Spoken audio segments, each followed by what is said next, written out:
Hola, hola, ¿cómo están amigos? Sean bienvenidos a un nuevo episodio de La Butaca Clandestina, nuestro capítulo número 133. Regresamos después de una breve, pero bastante sentida, al menos para mí, ausencia. Esto debido a que en el último mes yo he estado con mucho trabajo, en realidad. Después de mucho tiempo he regresado a un ritmo de trabajo que me impedía de alguna manera darle cierta continuidad a este podcast, con muchas ganas de hablar de muchas cosas, de muchas películas. Siento que en los últimos meses, entre octubre y este mes en el que estamos, diciembre, que bueno, en realidad ustedes van a escuchar este podcast el 1 de enero de 2024, pero está siendo grabado el 31 de diciembre del 2023, ¿no?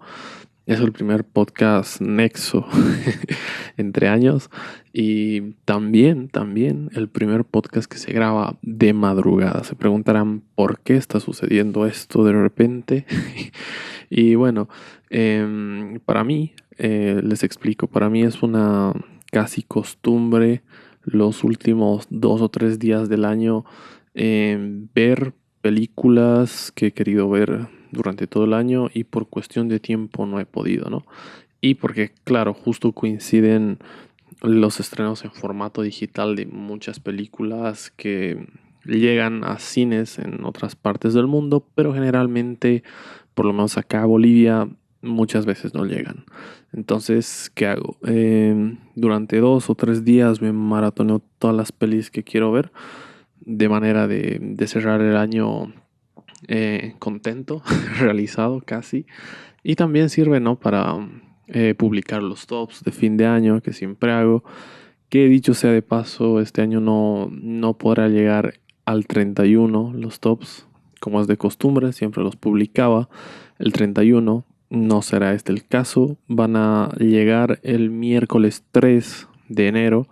Los van a poder ver ese día. Los voy a subir a Instagram como siempre y vamos a hacer el versus como también es costumbre ya. Pero no van a estar mañana. Bueno, no mañana, hoy, en realidad, ¿no? Hoy.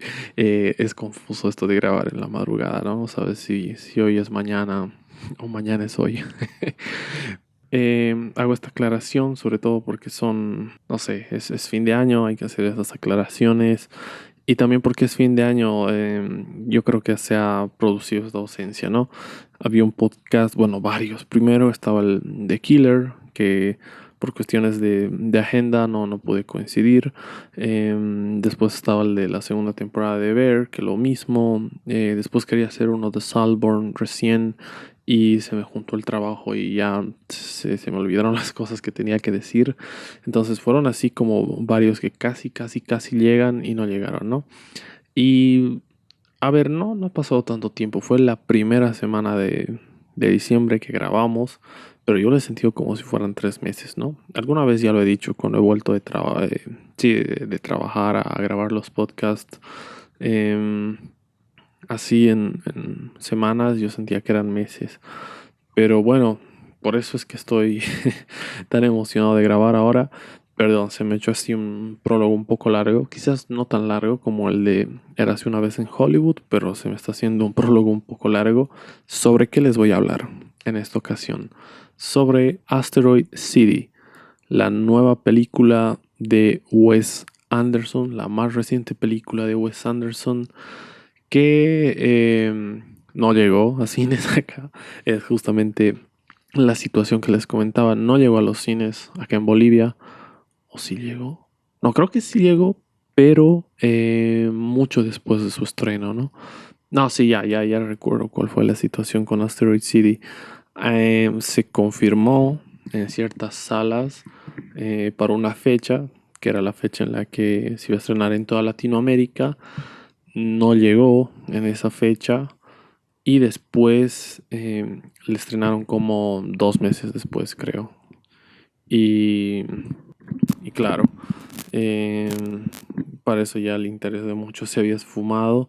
En mi caso era, creo que porque no tenía tiempo. Wow, me está viniendo un efecto Mandela. No sé si le estrenaron o no. El punto es que De lo que sí me acuerdo es que se había prometido que se iba a estrenar en la fecha oficial en la que llegaba a Latinoamérica, porque como siempre llega primero a Estados Unidos, pero después se cambiaron las cosas, pasó algo raro y al final ya como es que se fue el entusiasmo, ¿no?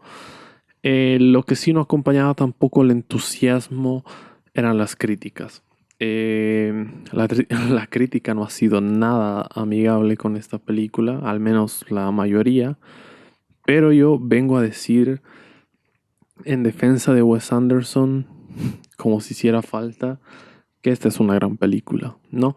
Es una gran película, pero entiendo que a un público masivo no le va a llegar a cautivar, como puede haberle cautivado alguna obra del pasado. Esta es una película más cercana a su película anterior, The French Dispatch, o La Crónica Francesa, que a mí también me gustó en su momento, ¿no? A mí también me gustó en su momento. Era un festival, un desfile de formatos y de actrices y de actores esa película. Pero yo entendía que esa película muchos la catalogaron incluso como la peor del director porque eran relatos inconexos, eso es verdad, eran relatos, micro relatos inconexos, entonces historias chiquitas sin conexión aparente que terminaban confundiendo como un todo, ¿no? Y claro, la variedad de formatos a muchos los confundías, pasabas de un formato cuadrado en blanco y negro a uno totalmente abierto a colores y de nuevo a uno en blanco y negro, pero ahora en toda la pantalla, entonces era, era una agasajo, bueno, para mí, ¿no? Pero era un festival de formatos, de cosas, entonces se sentía más dispersa, podemos decir, porque habían más cosas. En cambio, esta, si bien tiene muchas cosas, por ejemplo, esto del formato, em, el formato diversificado de distintos tipos de formato dentro de la película existe. Sin embargo, no son micro relatos inconexos, sino un relato masivo que se cuenta a partir de dos cosas. Bueno, para este punto, como siempre, les voy a recordar que estos podcasts contienen spoilers y si no han visto la película, lo más recomendable es que dejen el podcast pausado acá y regresen una vez la hayan visto. Ahora, si los spoilers no les molestan, pueden continuar escuchando este podcast. ¿De qué va Asteroid City? Como decía, Asteroid City se parece mucho a la anterior película de Wes Anderson porque también nos maneja en el mundo de los meta relatos, ¿no? Como un relato dentro de otro relato. En este caso, Asteroid City se cuenta como una obra de teatro que se está grabando algunos años después para ser reproducida como un especial de televisión. Y la película paralelamente cuenta la historia detrás de cómo se realizó este especial de televisión, con todos los implicados, el autor, los actores, miembros del equipo técnico y por otro lado la obra en sí, dentro del relato, ¿no?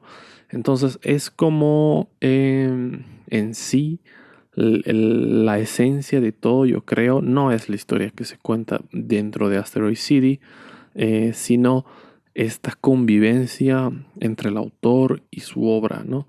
Cómo se retroalimentan los artistas con su obra mientras la están desarrollando, como parte de la inspiración, obviamente, para llegar a la obra viene de las vivencias de un autor y cómo a veces también parte de la obra puede llegar a inspirar al autor a tomar ciertas decisiones en su vida. Y viéndolo como eso, como una obra que reflexiona sobre la creación de obras, se me vino a la mente otra película que es Adaptation, interpretada por Nicolas Cage, de Charlie Kaufman, una película de la que hemos hablado brevemente en un episodio anterior. en el episodio de la película de Charlie Kaufman, que se me dio el nombre. Wow, se me dio el nombre. Era largo el nombre, pero se me fue. En fin, en ese podcast hemos hablado em, sobre Adaptation. ¿Por qué me recuerdo? Porque en Adaptation tienes al guionista escribiendo y en paralelo es parte de la historia, ¿no? Acá es, bueno, el otro está mucho más centrado en el autor. Acá es como paralelamente. Y claro, alguien que no está prestando mucha atención le puede llegar a confundir por qué de repente hay un salto a una escena en blanco y negro y quiénes son estos personajes, ¿no? Porque es mucho más fácil, claro, seguir el hilo dentro de Asteroid City, de la obra de teatro, no solo porque está en color y es mucho más amigable con el público masivo el color, como he mencionado algunas veces, sino que tienes como una base lineal de la historia, ¿no? O sea, la base es lineal porque los personajes llegan a su destino, llegan a la ciudad a partir del accidente de auto que se les arruina, entran a la ciudad, conocen otros personajes y les va siguiendo la línea. Mientras que lo que sucede afuera no pasa tan linealmente, ¿no? Primero tienes un encuentro entre el director y el actor. Después tienes tienes a Bryan Cranston. Está Bryan Cranston, dicho sea de paso, haciendo su debut con Wes Anderson como el narrador de la historia, ¿no? Él es un poco el que narra lo que pasa en ambos universos, pongámosle, ¿no? Lo que pasa dentro de la creación de la obra y lo que pasa dentro de la obra. Y eso está buenísimo, ¿no? Está buenísimo. Siempre es un placer verlo. Es que, a ver, haciendo un paréntesis acá, porque, wow, a ver, hay muchas cosas que decir. Para empezar, este es el primer podcast, ahora que me pongo a pensar, en el cual estamos hablando, o bueno, yo estoy hablando sobre una película de Wes Anderson, que es un director que me gusta muchísimo, del cual me he visto absolutamente toda su filmografía y que siento que se lo ha criticado injustamente y ahora voy a decir por qué. Pero ¿por qué hago este paréntesis? Em, en su momento ya existía el podcast cuando salió de French Dispatch y yo tenía muchas ganas de hablar de esa película porque casi todos coincidían en que era su peor película y para mí no era su peor película. Em, pero lo que sí entendía era que después de toda la expectativa generada, el producto no alcanzaba las expectativas. Y en eso sí coincido. Creo que es clave separar eso, ¿no? Que algo no alcance ciertas expectativas con que sea malo o bueno. Obviamente si algo es demasiado malo, nunca va a llenar las expectativas. Pero en este caso, yo creo que las expectativas eran desmedidas. Y yo me incluyo ahí porque yo me acuerdo que antes de Friend Dispatch tenía muchísimo hype porque veías el elenco y obviamente te emocionabas, ¿no? Y pensabas, uy, la peli es larguísima, están todos estos nombres. Ya con que 5 tengan un desarrollo de este elenco, todo bien, ¿no? Pero claro, como eran micro relatos seguidos uno del otro, había actores que aparecían para decir hola y nada más. Me acuerdo, por ejemplo, Jeffrey Wright, que en esta peli de Asteroid City tiene más presencia, pero en The French Dispatch no tenía tanto, ¿no? No tenía tanta cabida en The French Dispatch y era como que para ese entonces era un actor al que yo le estaba siguiendo mucho el rastro, porque me gustaba por lo que le había visto en Westworld y demás. Entonces yo dije, wow, ya, a ver qué pasa con él, ¿no? Será un personaje relevante y no sucedía. Y claro, acá, y cuando pasa eso, uno puede llegar a pensar que han desperdiciado el talento de un actor o de una actriz que tiene un rango grande, pero no ha terminado de ser exprimido o aprovechado. Y yo creo que acá hace muy bien Wes Anderson en darle más protagonismo a ciertos personajes que a otros, ¿no?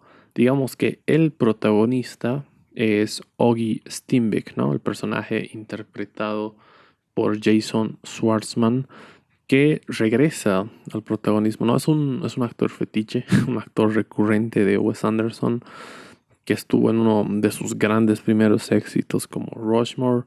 Eh, Después compartió protagonismo con Owen Wilson y Adrien Brody, creo que era, en The Darjeeling Limited. Gran película, por cierto. Y a mí me gustaba mucho este actor. Yo lo conocí por alguna serie, creo que era. Fargo no. Después ya lo conocía cuando apareció en Fargo. Aparece en la cuarta temporada de Fargo. ¿Es la cuarta o la cuarta es la actual? Ya estoy diciendo un lío. Aparece en esa temporada, es tremendo actor. Y yo ya quería que tenga algún papel importante nuevamente dentro del universo de Wes Anderson, porque es un gran actor. Estuvo ahí en como su etapa inicial. Y pero a ver, ¿qué es lo que me pasa? ¿Por qué menciono tanto las participaciones de algunos actores, actrices que son como cameos? Incluso si le das como el tiempo en pantalla, hay muchos, bueno, no muchos, pero sí hay bastantes apariciones que se sienten como cameos, a pesar de que no solo aparecen en una escena, aparecen en varias. Pero eh, yo creo que, a ver, ¿cómo puedo hablar de esto? Es que es raro.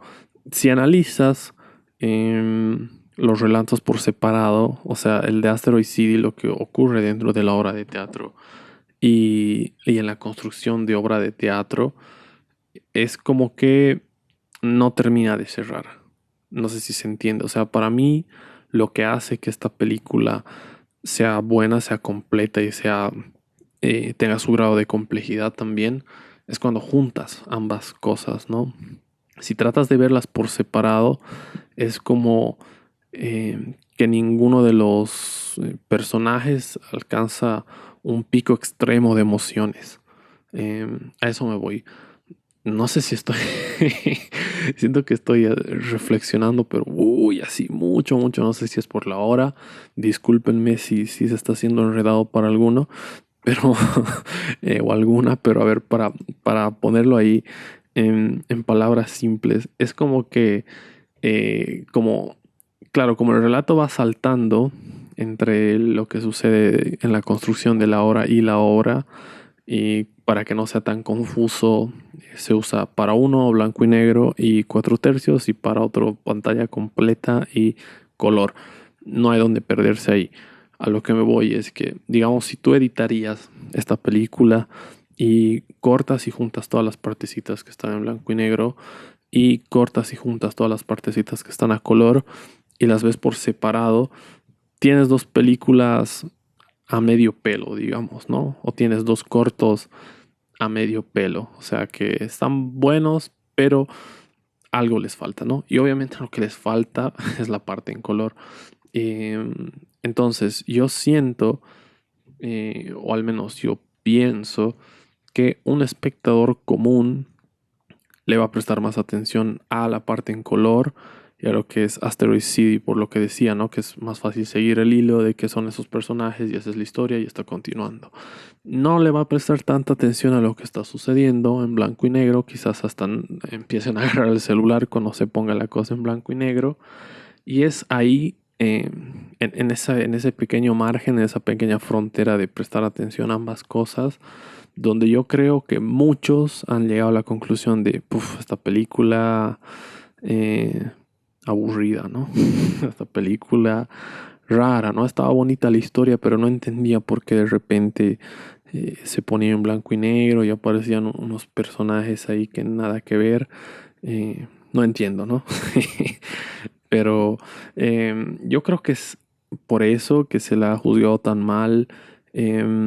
A ver, yo lo único que le criticaría, porque a ver, hay una discusión aquí sobre esta película justamente, es que después de su estreno y de que no le fue tan bien, muchos decían que las últimas películas de Wes Anderson son para fans de nicho de Wes Anderson, ¿no?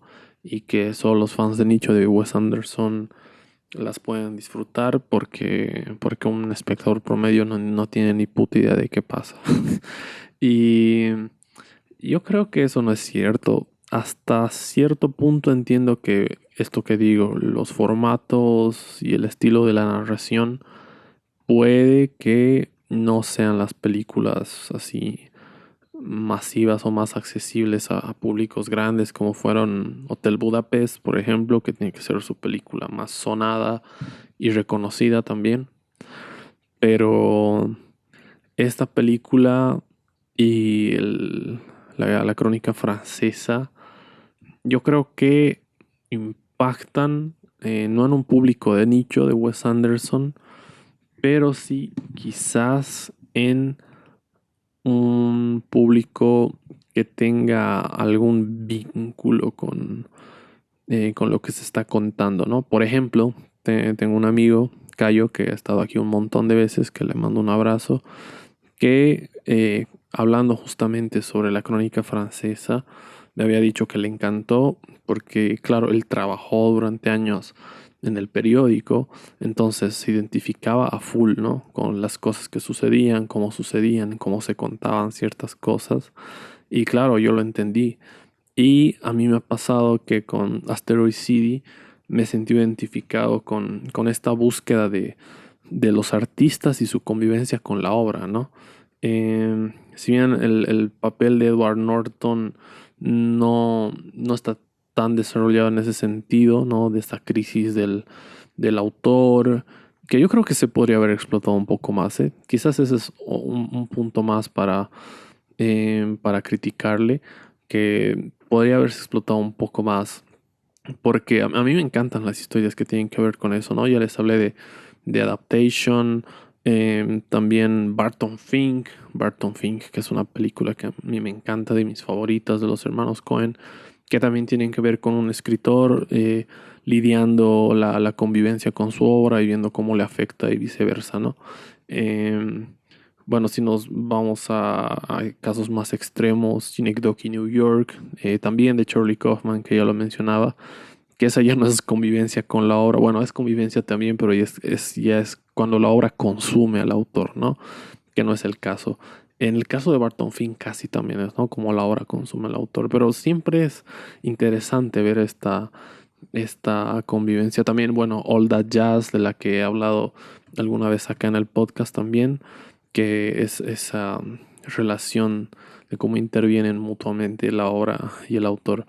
Pero bueno, quizás eso me ha faltado en el personaje de Edward Norton. Entiendo que es una película más corta que la anterior. Yo creo que el plan inicial de Wes Anderson era quizás hacer una película igual de larga que la anterior o, o más larga aún. Y le han dicho, mira, amigo, tu película anterior no le ha gustado a nadie le ha entendido y encima es muy larga. Necesitamos que la hagas más breve, ¿no? Y, y por eso, no sé, esto del autor de la obra, que es Edward Norton, me hubiera gustado verme esa crisis, esa batalla, ¿no? Pero, ¿qué se le va a hacer? No es como que uno pueda tener todo lo que quiere siempre.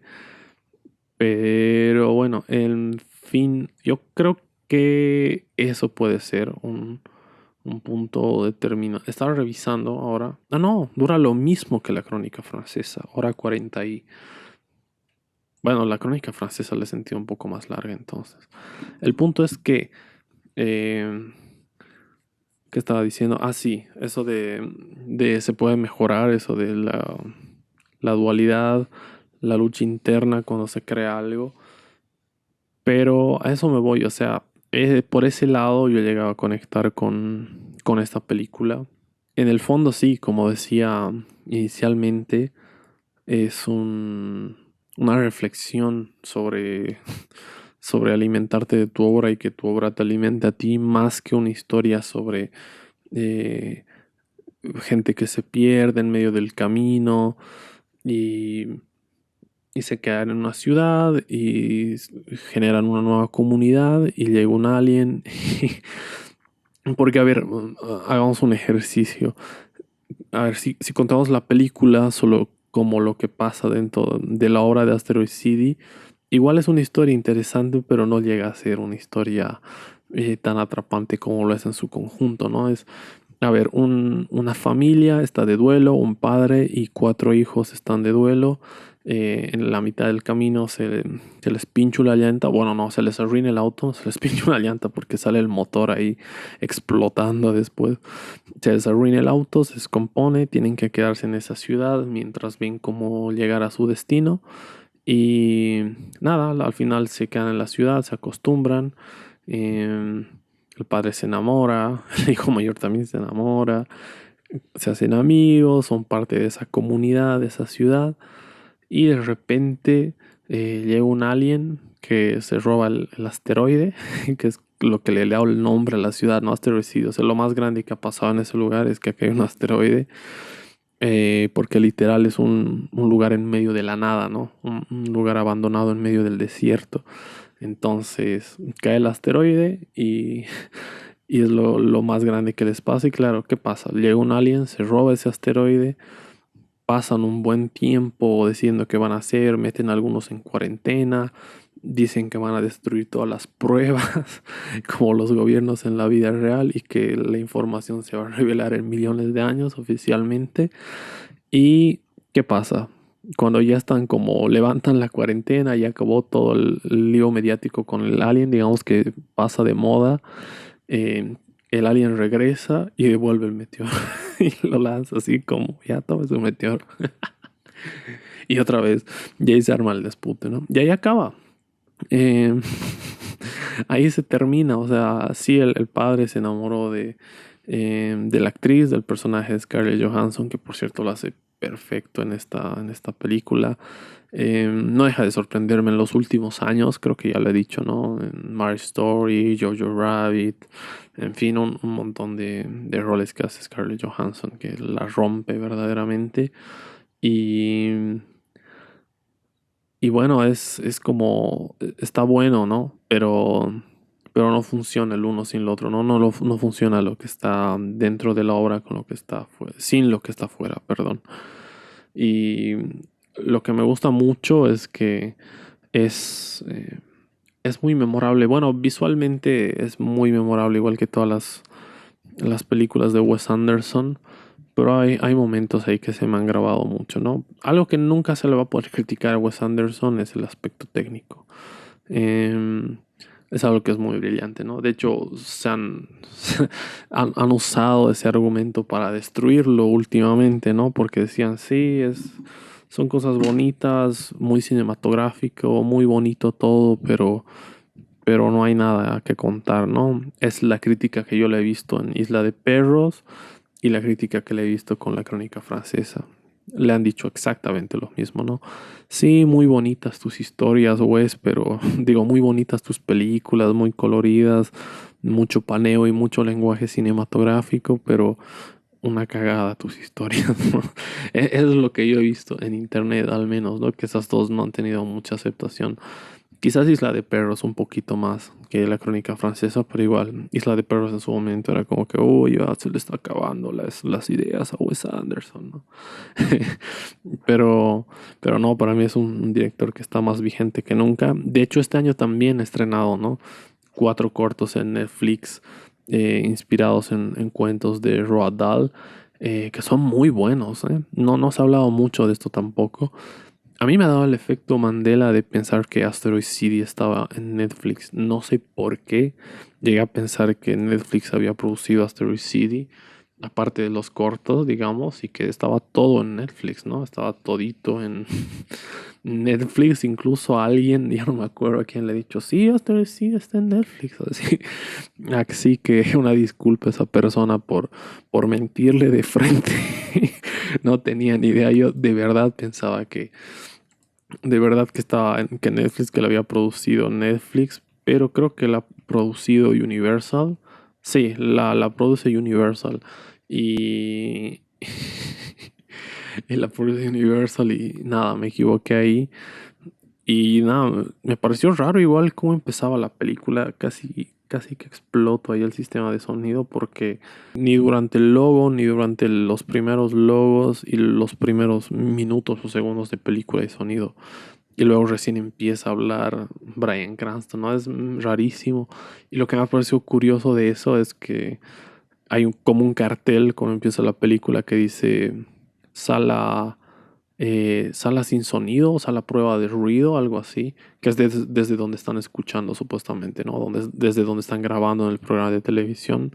Y yo decía, ah, claro, por eso es que estaba todo callado, ¿no? Yo ya le metí hacia tope el volumen porque no escuchaba nada. De hecho, ha debido ser algún error, ¿no? No he cambiado la entrada de audio, no sé qué.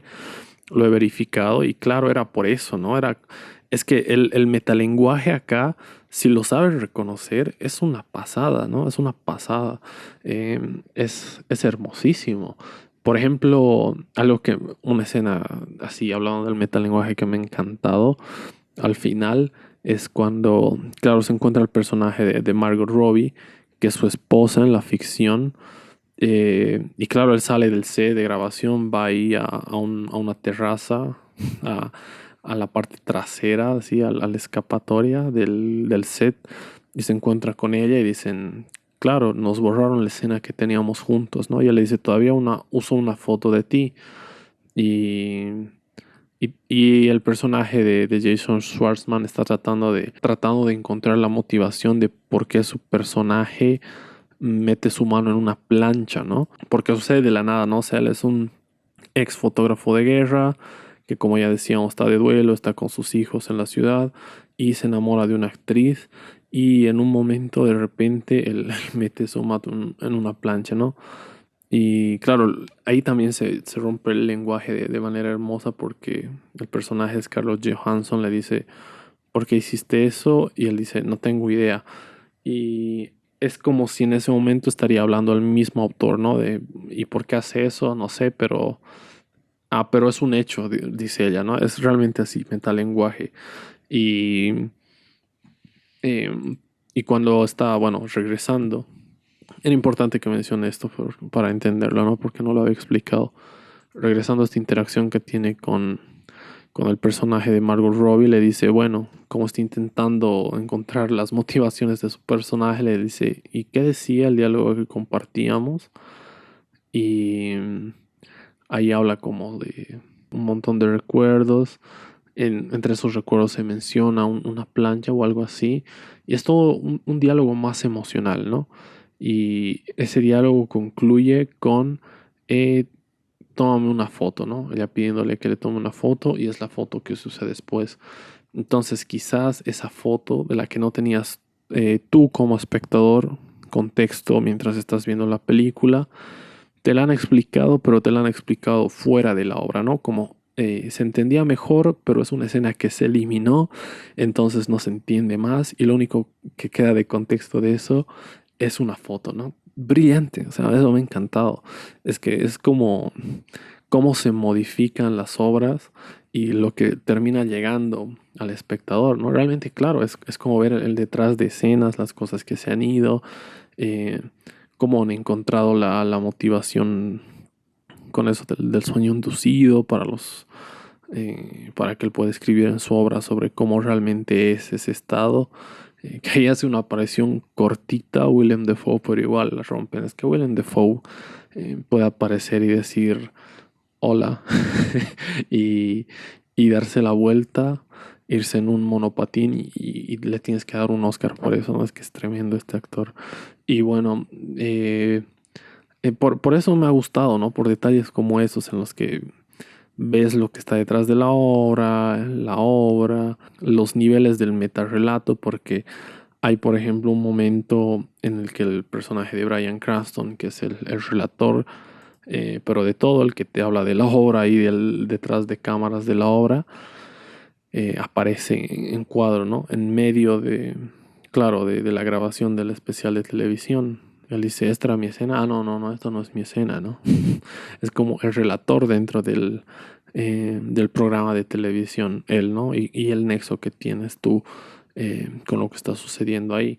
Entonces, claro, aparece todo el tiempo aparece en blanco y negro toda la película, menos en esa escena en la que se descuida como relator y aparece en el set, ¿no? En una escena en la que no debía estar.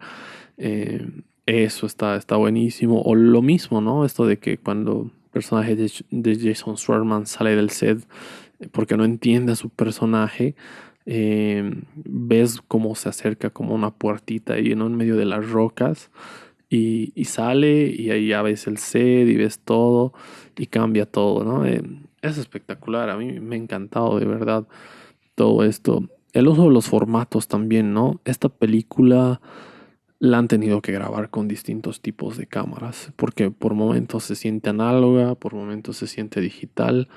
Eso en la crónica francesa se explotaba, pero ya hasta el infinito, ¿no? Acá está bien, acá está medido, está contenido y se usa muy bien.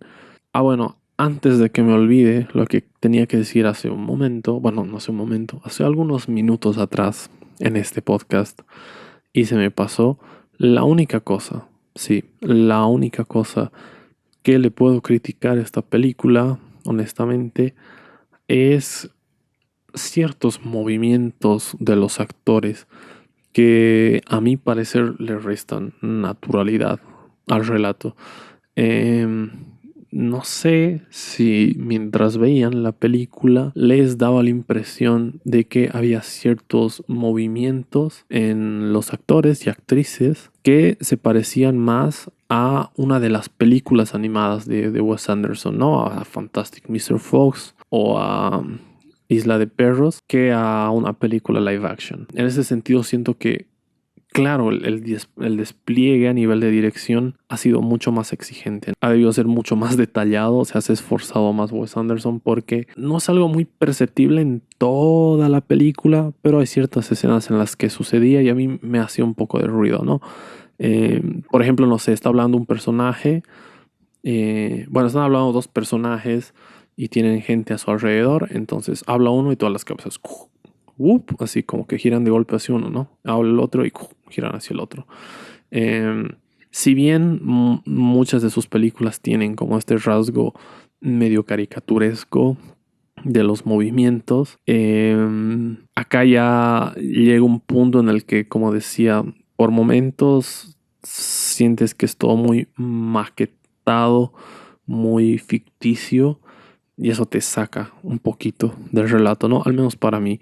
Esa es la impresión de que me ha dado. Quizás por ese lado puedo entender que alguien haya dicho esto es muy para fans de nicho de Wes Anderson, porque llega a ese punto, ¿no? Que no solo ya los movimientos de cámara y todas las cosas características, sino los actores empiezan a moverse como en una animación de Wes Anderson, ¿no? Hay niños que giran la cabeza de golpe, o cuando levantan un objeto, o así, o cuando se mueven, o sí, generalmente me ha pasado cuando giran la cabeza, o no, cuando caminan. El personaje que es el hijo de Oggy, que es uno de los más importantes. Hay escenas en las que camina y yo sentía que sí estaba caminando como caricatura porque Wes Anderson le ha dicho vas a caminar así, vas a hacer esto, te vas a girar así. Y ahí era que yo lo sentí un poco robótico, ¿no? Y muy maquetado. Digo maquetado porque la película en general se siente como estar dentro de una maqueta gigante, ¿no? Por la paleta de colores. Bueno, si bien la paleta es la misma que maneja en todas sus pelis, digamos, de Wes Anderson, son estos tonos pasteles. Son pasteles, pero como que planos, ¿no? O sea, si ves tú el fondo de Asteroid City es todo celeste, ¿no? O sea, no es como el contorno de las nubes o nubes ahí un poquito más arriba, es como el fondo celeste y sobre eso la tierra. Es como una maqueta, ¿no? Realmente es como una maqueta por dentro y por fuera, por cómo lo ves. Que en realidad es un set de televisión de los años, ya no me acuerdo, pero claro, responde a eso, ¿no? De que todo esto de que se vea maquetado es como porque están dentro de un set de televisión. Pero aparte de eso, Yo lo sentía, no sé, muy maquetado hasta en el sentido de esto de que se podía perder la naturalidad de ciertas actuaciones porque era muy dirigido, ¿no? O sea, yo siento que acá se ha esforzado mucho más porque ha dirigido hasta el último detalle, ¿no? Hasta el último movimiento de su actor, como si haces esto vas a tener una reacción así. Y se nota, o sea, se nota que es intencional, pero no me ha gustado. Se nota que es intencional porque, como te digo, son movimientos calcados, digamos, de las animaciones de Wes Anderson. No, no. Son cosas que en la animación yo creo que le dan un sello distintivo a él como director. En sus dos películas animadas le han dado un sello distintivo a él y fácilmente las reconoces por ese tipo de movimientos en la animación de otras películas animadas, pero que en live action no funcionan tan bien, ¿no? Al menos para mí no funcionan tan bien. Lo ha hecho antes, pero acá ya es demasiado evidente y un poco raro, ¿no? Bueno, eso era lo único que tenía que soltar en realidad que no me haya convencido. Bueno, y lo que decía, ¿no? Pero la desilusión de no haber visto en un extremo dramático a grandes actores que los tienen, ¿no? O sea, de hecho la escena inicial con el tren entrando y todos los nombres apareciendo en el costado es un agasajo, ¿no? Porque, o sea, tú ves ahí ese desfile de nombres y una escena súper colorida después de haber visto un prólogo en blanco y negro y ves ahí a ver quiénes van a aparecer y era, uy, espera un rato, yo no sabía que este iba a estar. Y pues, wow, ¿no? Wow, todos estos nombres, todas estas actrices, todos esos actores, qué pasada, ¿no? Es como, pero dentro de mí era como que, ok, sabes lo que ha ocurrido con la crónica francesa, algunos van a llegar, van a decir hola y se van a ir y está bien, pero no has llegado como a esos picos extremos de emociones, ¿no? Tom Hanks, que es tremendo actorazo acá, aparece, puede llegar a emocionar en cierta parte de la peli, pero no llegas a aprovecharlo del todo. Yo creo que el que más se aprovecha es Jason Schwartzman, ¿no? Pero claro, es el prota, tenía que ser aprovechado y me parece que está genial, pero incluso él no llega como a un pico tan extremo de emociones, ¿no? A eso me iba. Ninguno termina de llegar a ese pico, ¿no? A ese punto catártico, digamos. Eso es lo que estaba buscando, ese punto catártico de emociones donde tú te conmuevas o, o lo veas así, ¿no? Yo creo que esos puntos catárticos de emociones, digamos, son los que le han hecho falta en sus dos últimas películas, pero no por eso sí. Y yo creo que eso se sacrifica en pos de hacer un relato más grande, ¿no? En el caso de la anterior película era un conjunto de microrelatos sin conexión, pero que como un conjunto era como leer una revista. Acá son dos relatos paralelos de lo mismo, pero que te muestran un lado y el otro lado de la obra. Entonces, o sea, ambas películas son meta, ¿no? Ambas películas son algo dentro de otra cosa.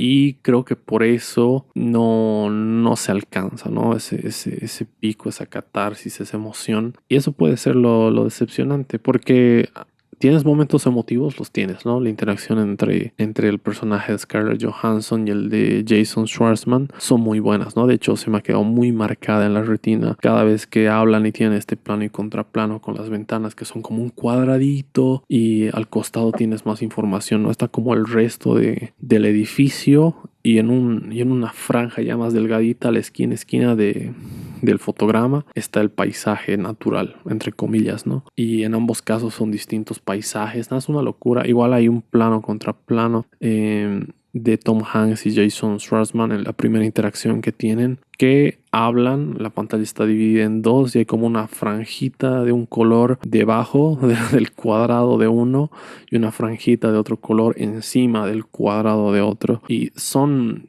cosas que se representan junto con lo que está hablando la imagen, ¿no? Porque esto podría ser de las líneas de color, sería como son lo mismo pero distinto. Y en el diálogo, estos personajes básicamente están diciendo lo mismo pero sin palabras, pero con otras palabras, ¿no? Uno decía, el tiempo no lo cura todo y el otro, el tiempo empeora las cosas o algo así, pero era básicamente lo mismo, ¿no? El tiempo nunca es oportuno y el otro, el tiempo empeora las cosas. Bueno, en fin, era lo mismo.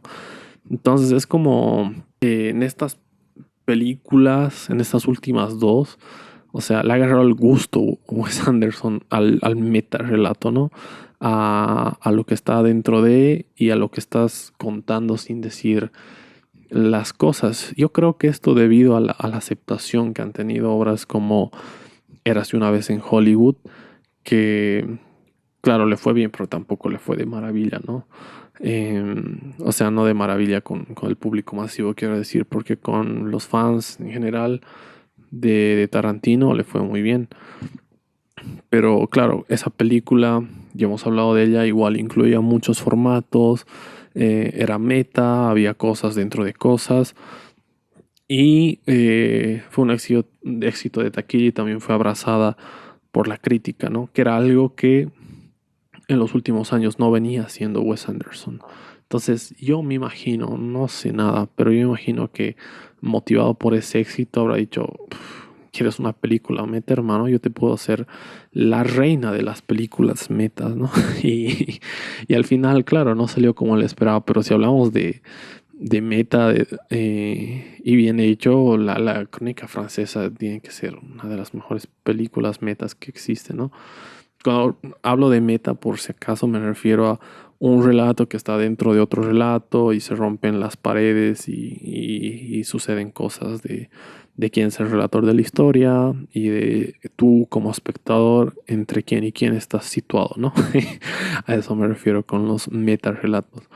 Pero, pero yo creo que es por eso, o sea, porque en historias que son más contenidas, o sea, que tienen una sola estructura y un solo hilo narrativo, digamos, o sea, que están, sí, que están situadas en específicamente algo más concreto, yo creo que sí alcanza los picos emocionales Wes Anderson, ¿no? Claro, es mucho más fácil porque estás desarrollando a los personajes durante más tiempo. De nuevo, yo siento que esta historia, si fuera un poquito más larga y se hubieran desarrollado un poquito más a ciertos personajes, el de Tom Hanks y el de Edward Norton, con que hubieras desarrollado un poco más esos dos, hubiera estado súper contento. Un poquito nada más, ¿no? Ni siquiera así un desarrollo enorme, pero con que hubieras desarrollado un poco más a los dos, ya te sobraba. Pero yo siento que le han dicho, hermano, tus películas están raras y quieres hacer una. Siempre la duración es un tema, ¿no? La duración siempre es un tema.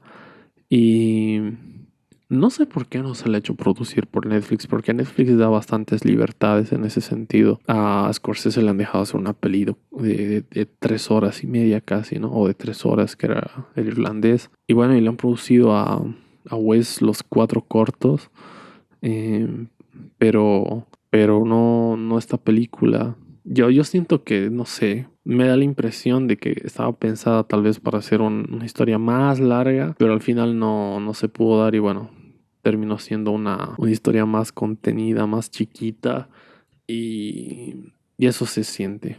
Pero de todas maneras, yo creo que todas las cosas que hacen buenas a las películas de Wes Anderson están.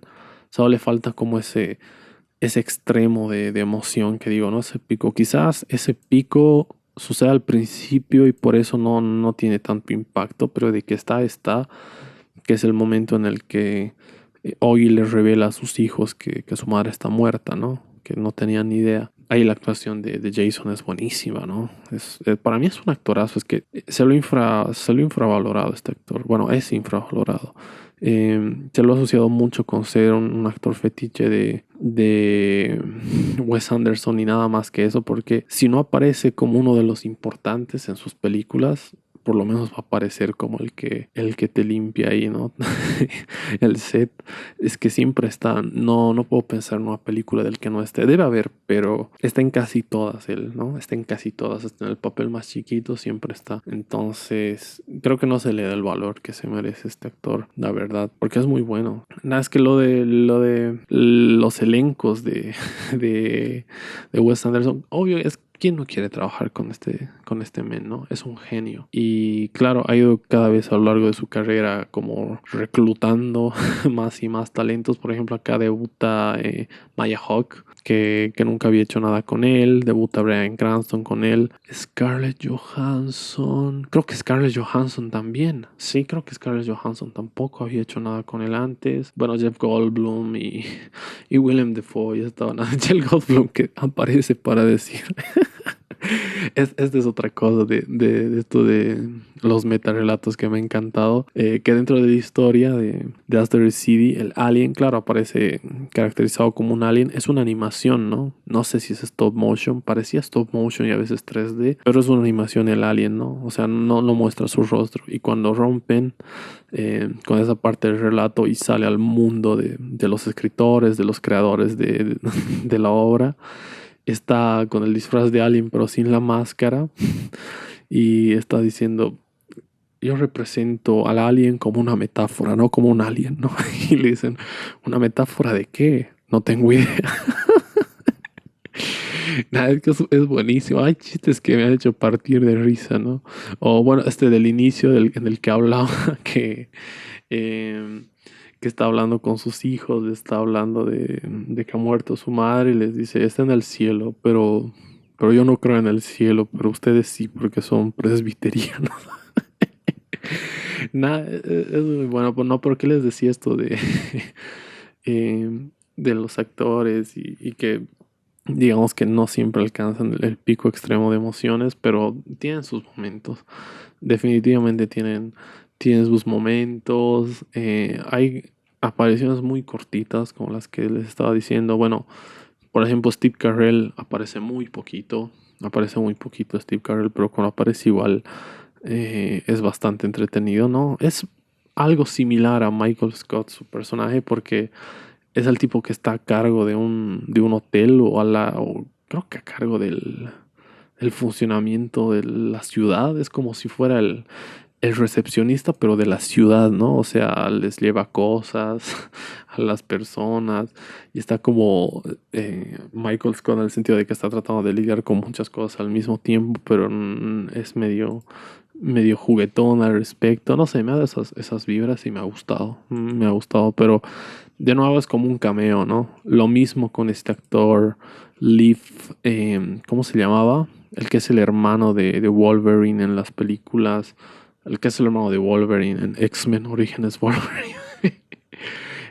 Leaf Shriver, que igual es un personaje que aparece ahí como cameo, así como un tipo rudo y al final nunca terminas de entender quién es, ya ni me acuerdo quién era exactamente este personaje. Es un habitante más de la ciudad, pero no sé qué era. Era un policía. Bueno, no sé, pero bueno, a eso me voy. O sea, son apariciones cortitas de personajes que pueden llegar a ser intrascendentes después. De hecho, esos personajes son intrascendentes, pero ¿cuál es el detalle? Es intrascendente, pero está siendo interpretado por un actor o una actriz que te cagas, ¿no? Que es lo máximo. Entonces, yo creo que por eso le han echado tanta mierda a Wes Anderson con sus últimas dos pelis. Porque para ser justos, no son malas películas, ¿no? Ni la anterior, El Despacho francés, digo, La Crónica Francesa, ni esta película son malas. Simplemente, y tampoco son películas para fans de nicho. No son ni malas películas ni películas para fans de nicho. Yo creo que son películas para ver con el 200% de atención y películas que sí, no son de nicho, pero sí van a conectar más fuertemente con alguien que por su trabajo, por vivencias o experiencias personales, se sienta más cercano a lo que está sucediendo, ¿no? En este caso, lo que vengo repitiendo, el artista y su obra. Si alguna vez has escrito algo, una ficción o algo y tienes ese estancamiento creativo y todo lo demás, va a poder conectar contigo, yo creo, ¿no? Y esto que decía del elenco, ¿no? O sea, le ha salido mejor que en su película anterior para mí, porque hay momentos en los que yo era así, a esto me desvío mucho, van a disculpar, esto me iba con esto, decía: ¿quién no quiere trabajar con Wes Anderson? Por lo importante que es para el cine en general.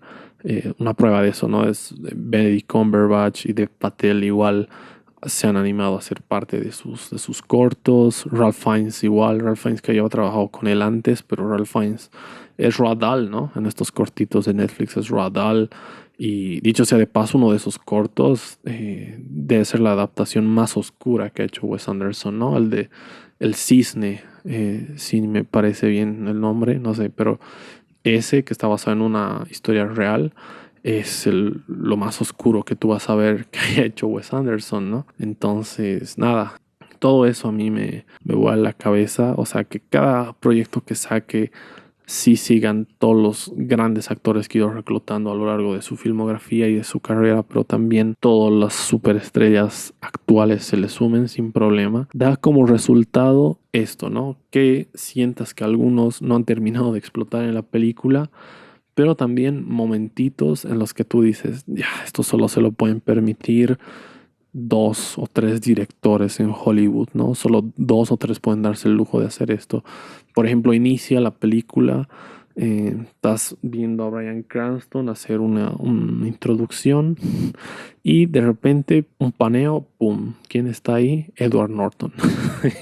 Y yo de entrada dije, no, guay, es que sí, me acordaba, no, sí, es que sí, es una película de Wes Anderson, ¿no? Después hay otro momento en el que está hablando Maya Hawke en un solo paneo, ¿no? De esos paneos en plano secuencia que le encantan a Wes Anderson, ¿no? Está hablando Maya Hawke, sigues el plano en secuencia, aparece Scarlett Johansson, sigue el plano, aparece Steve Carell.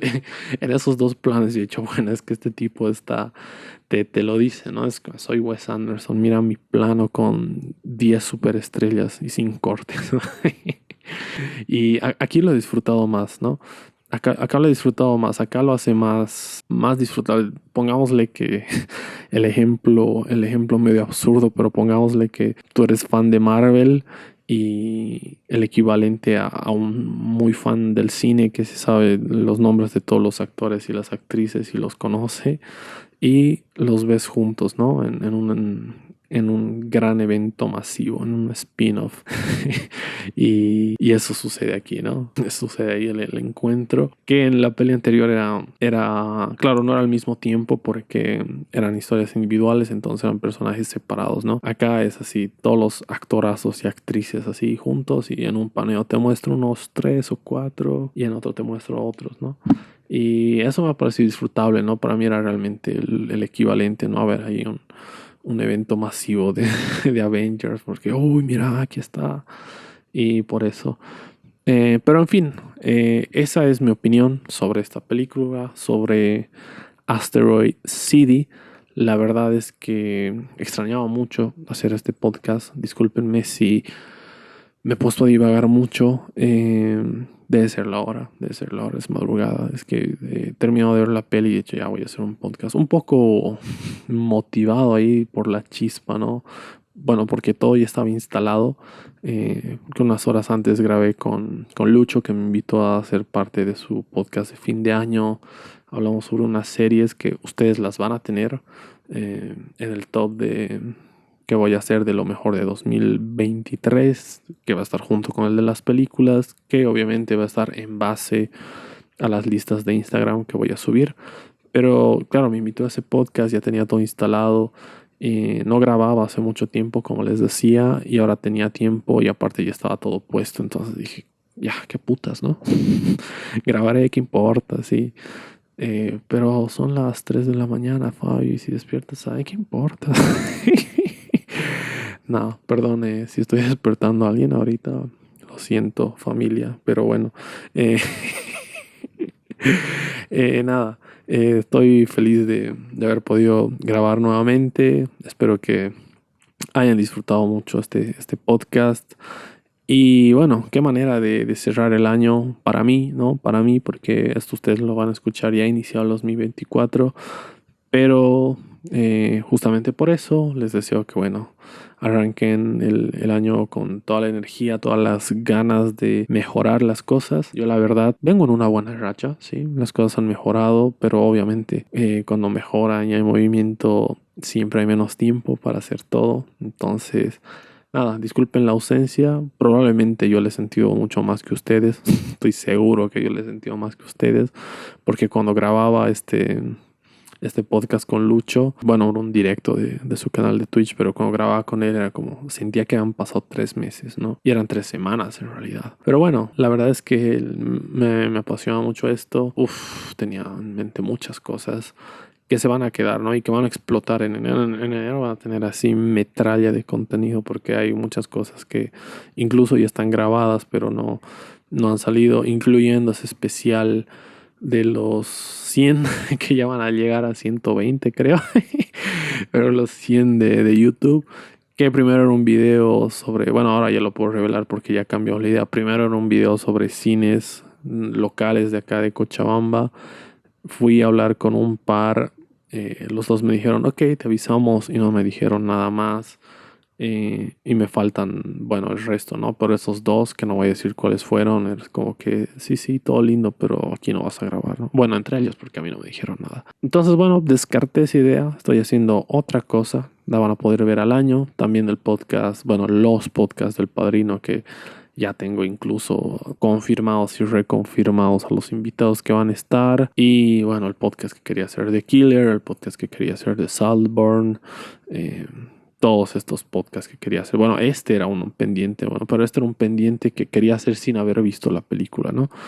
Sin haber visto la película, quería hacer este podcast. Porque bueno, es Wes Anderson, es un director que me gusta mucho y que, bueno, lo mencionaron brevemente el año pasado cuando puse en votación sobre qué película querían que sea nuestro podcast número 100. Ganó Reservoir Dogs ahí al final, pero me acuerdo que habían quedado entre las 3 finalistas Into the Wilds y Gran Hotel Budapest, ¿no? Entonces, claro, cuando hablaron de eso, yo dije, mi película favorita de él es The Aquatic Life with Steve Zissou, y creo que justamente, bueno, ahora que hablo de esa película, es mi favorita porque es una historia contenida y donde sí se alcanzan estos puntos catárticos de emociones que les digo, ¿no? Pero bastantes veces durante la película. Entonces, a eso me voy. Pero bueno, en fin, todos esos proyectos que han venido retrasándose van a llegar inevitablemente, muchos de ellos apenas arrancando este año, porque bueno, como les digo, ustedes están en 2024, y yo sigo en 2023. Vienen del futuro, pero, pero bueno, ya van a estar recibiendo mucho más contenido en la página. Y nada, les agradezco por escuchar este podcast. Recuerden que nos pueden seguir en todas las plataformas como La Butaca Clandestina. Espero que hayan cerrado el 2023 de la mejor manera y que estén arrancando de la mejor manera también este 2024. Mucho éxito, todo lo mejor. Les mando un abrazo enorme y será hasta el siguiente podcast. Adiós.